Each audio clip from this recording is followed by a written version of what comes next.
government forces continue their onslaught on the Syrian city of Aleppo. Militants are in retreat despite the aid of foreign military instructors and strong financial support. In the city of Homs, gunmen fired at a residential complex belonging to the local power plant, killing at least 16 civilians. Meanwhile, in Damascus, rebels staged a new attack on journalists, setting off a bomb blast in the Syrian state TV building. Against this background, U.S. intelligence services expressed confidence in the fact that the Syrian banner of democracy is being in reality used by Al-Qaeda gangs. Indeed, stating the obvious a year and a half from the start of the conflict must require some serious powers of observation. For some reason, Western intelligence services continue to ignore evidence provided by John Cantlie, a British photojournalist kidnapped by the Syrian militant. After his release, the journalist repeatedly stated that most of his captors were foreigners. Many of them were British and spoke with what he called a South London accent. Of course, no one is going to bother investigating these statements. Instead, Britain provided further financial aid to the Syrian rebels, totaling nearly $8 million. This is understandable in light of the evidence provided by John Cantlie. The UK is not going to abandon their own.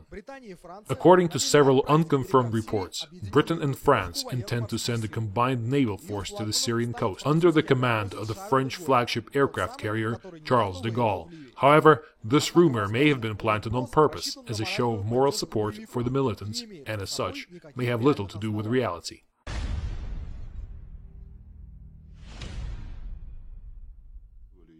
Meanwhile, the ongoing conflict between Moscow and Tehran regarding delivery of the S-300 long-range surface-to-air missile systems continues. If you recall, at the end of 2007, Russia signed an $800 million contract to supply Iran with 5 divisions of the S-300 PMU-1 anti-aircraft missile system. The deal appeared to be beneficial to both parties. The S-300 allowed Iran to reduce the likelihood of foreign aggression, while the Russians made some good money. However, in 2010, President Medvedev issued a decree on implementation of the 4th UN Security Council resolution on sanctions against Iran. Based on this document, the Russian government has decided to withdraw from the S-300 supply contract with Iran. In response, Iran filed a claim for damages with the Geneva Court of Arbitration. The official claim called for reimbursement of damages worth $900, which is not significantly higher than the original value of the contract. However, the final bill calculated by the Swiss court increased dramatically to $4 billion, taking into account moral damages and other costs incurred by Iran. Russia is facing a difficult choice.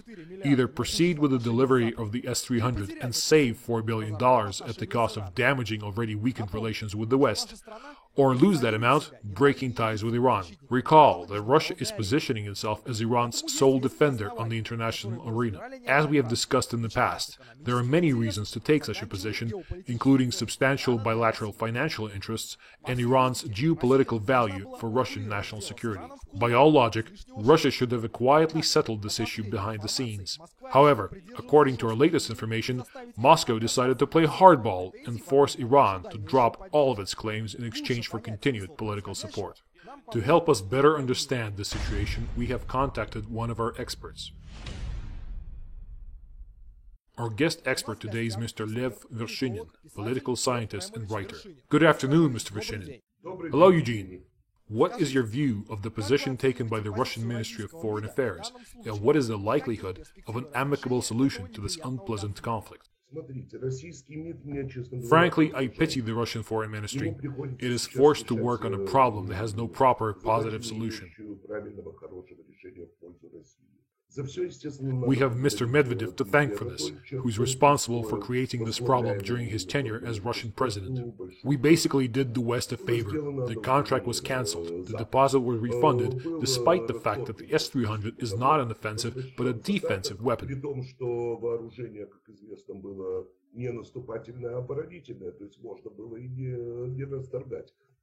In other words, we didn't have to cancel the contract.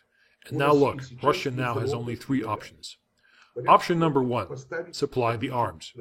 This will make Iran very happy. It will avoid all claims, and in fact, this is what Iran wants. But the problem here is that the contract was not suspended, but cancelled, and the deposit was returned. In other words, if Russia takes this route, it will need to sign a new contract.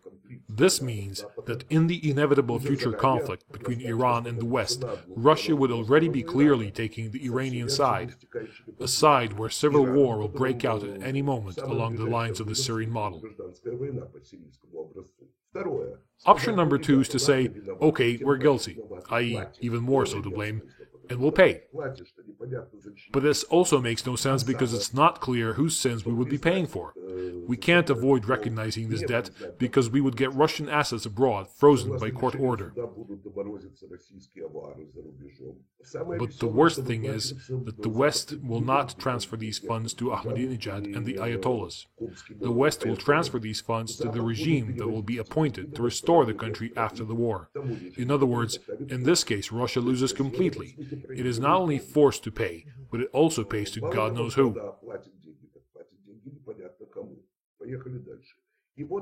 The third option is to intimidate Iran by saying that Russia will give political support to the West. But the grandfathers, the Ayatollahs, will not be so easily scared. They've got nothing to lose. And what will Russia get? Russia will first pay the West, and then it will pay again, by court order, to a hostile regime.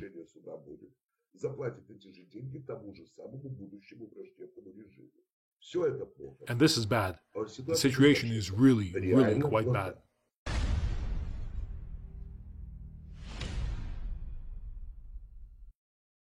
This week, a new diplomatic row broke out between China and the United States. The reason was China's settlement on one of the islands of the disputed Spratly Archipelago in the South China Sea. The Spratly Islands are a collection of hundreds of tiny uninhabitable cliffs, simultaneously claimed by 6 countries: China, Vietnam, Taiwan, Malaysia, the Philippines, and Brunei. This dispute has lasted for decades with no end in sight. The reason the Spratlys are so important is because their possession gives control over the vast expanse of the South China Sea, rich in fish and oil and gas reserves. The islands are also dead in the middle of major shipping routes from the Pacific to the Indian Ocean. Naturally, the US could not afford to ignore such an important international debate. Washington has announced that the Asia-Pacific region is of strategic importance to the US, leading to a buildup of its military presence in the area. This week, China, which has previously limited itself to diplomatic statements, took a step further. On one of the tiny islands, the Chinese have placed a military garrison and built the city of Sanshui, including it as a new administrative unit of the Hainan province. We have no doubt that China fully understands the consequences of such squatter strategy. The US State Department reacted immediately, accusing China of subversive actions. The Chinese, however, unabashedly advised the State Department to shut up. We're not kidding. This is an exact quote from the article in the People's Daily, the Chinese Communist Party's official newspaper. The American statement is misleading to the public and should be strongly opposed. We can just tell the US to shut up.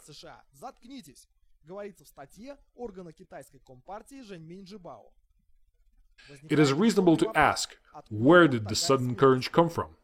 After all, we're used to thinking that China is so dependent on its exports to the US that it would never dare an open confrontation.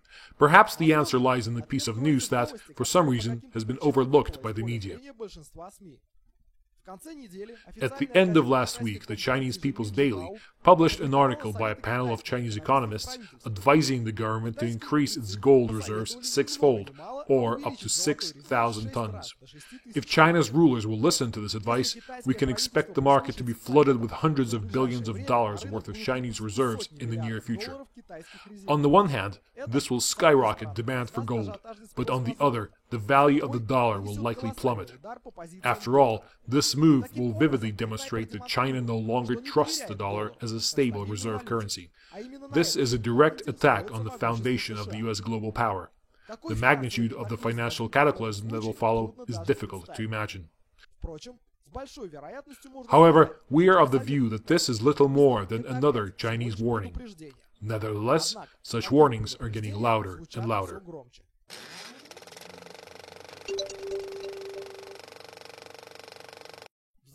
In conclusion, we would like to present a new addition to our review series. It's called Shot of the Week, where we take a closer look at pictures and videos submitted by our viewers.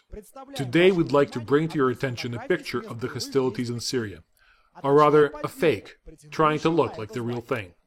In it you can see a valiant Syrian rebel in full attack mode. Well, a few details struck us as being rather odd. Firstly, how come the machine gun man has no ammunition? How does he manage to run through piles of debris looking squarely into the camera? How could he have so easily jumped over that stool and dim-bang his gun on the corner of the building? How comfortable is he fighting a war in what looks to be Chinese rubber flip-flops? Speaking of footwear, we're sure that everyone can remember that, from pictures of the war in Libya, flip-flops appear to be the rebels' favorite type of battle gear. They offer great protection from sprains, splinters, help develop furious speed when running on rough terrain, and probably give the wearer a +10 to their stamina. It is time for the rebels of the world to recognize the common flip-flop as a symbol of the selfless struggle for independence and democracy.